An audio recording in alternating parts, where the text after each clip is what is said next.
ಹೇ ದೇವರೇ, ನನ್ನ ನೇಕೆ ಈ ಬಡ ರೈತನನ್ನಾಗಿ ಹುಟ್ಟಿಸಿದೆ. ನಾಚಿಕೆ ಆಗುವುದಿಲ್ಲವೇ ನಿನಗೆ? ಮಗಳ ಮದುವೆ ಮಾಡಬೇಕೆಂಬ ಹಂಬಲದಿಂದ ಸಾಲ ತಂದು ಬೀಜ ಹಾಕಿದೆ. ಮಳೆ ಇಲ್ಲದೆ ಒಣಗಿ ಕಮಿರಿ ಹೋಯಿತು ತಂದೆ, ಕಮಿರಿ ಹೋಯಿತು. ಸಾಲ ಕೊಟ್ಟ ಸಾಹುಕಾರ, ನಿನ್ನ ಹೊಲ ಬರೆದು ಕೊಡು, ಇಲ್ಲವಾದರೆ ನಿನ್ನ ಹೆಂಡತಿಯನ್ನು ನನ್ನ ಮನೆಗೆ ಕಳಿಸು ಎಂದ. ನಾನು ಜೀವಂತವಾಗಿರುವಾಗಲೇ ನನ್ನ ಹೆಂಡತಿಯ ಮಾನವನ್ನು ತೆಗೆಯಲಿ. ಅದಕ್ಕೆ ಪೂರ್ವದಲ್ಲಿ ನಾನು ಆತ್ಮಹತ್ಯೆ ಮಾಡಿಕೊಂಡು ಸಾಯಲೇಬೇಕು. ಈ ಪಾಠದಲ್ಲಿ ರಘುಪತಿ ಕೆ ಶಿವಲಿಂಗ.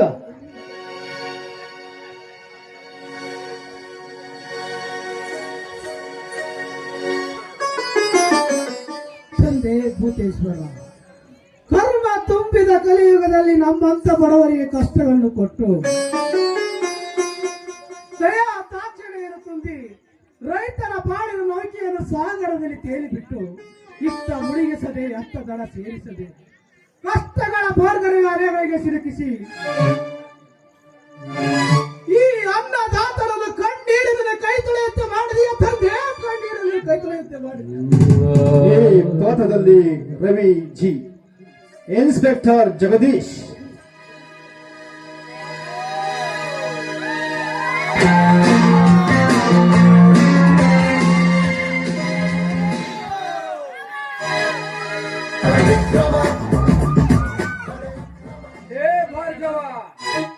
ನೀನು ಹೀಗೆ ಶೂರತನದ ಧೈರ್ಯ ಮಾಡಿ ನನ್ನನ್ನು ಎದುರು ಹಾಕಿಕೊಂಡರೆ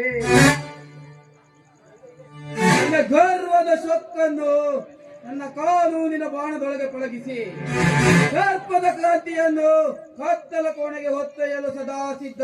ಈ ಪಾಠದಲ್ಲಿ ವಿನಾಯಕ್ ಸಿ ಬ್ರಹ್ಮ, ಈ ನಾಟಕದ ಖಳನಾಯಕ ಬ್ರಹ್ಮ.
ಶಾಂತ ವಾತಾವರಣದ ಶಿವಲಿಂಗನ ಕೊಳದಲ್ಲಿ ಹಂಸ ಪಕ್ಷಿ ಎಂಬ ಗೌರಿ ನನ್ನ ಕಣ್ಣು ಕುಕ್ಕುತ್ತಿರುವಳು.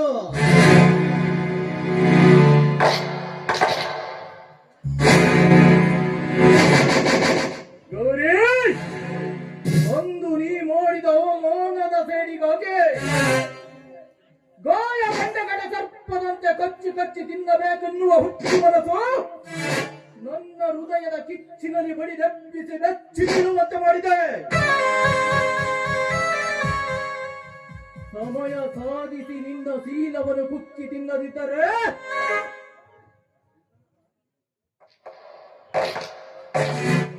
ಸಾವನ್ನೇ ಸೃಷ್ಟಿಸುವ ಸೃಷ್ಟಿಕರ್ತ ಬ್ರಹ್ಮನೇ ಅಲ್ಲ.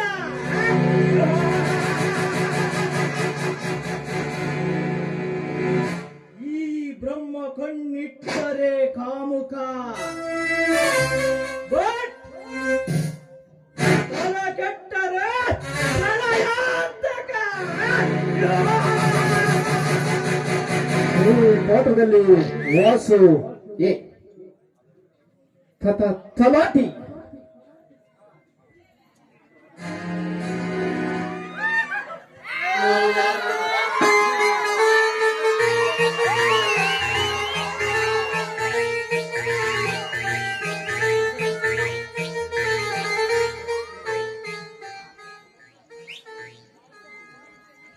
ಕಾಣದಂತೆ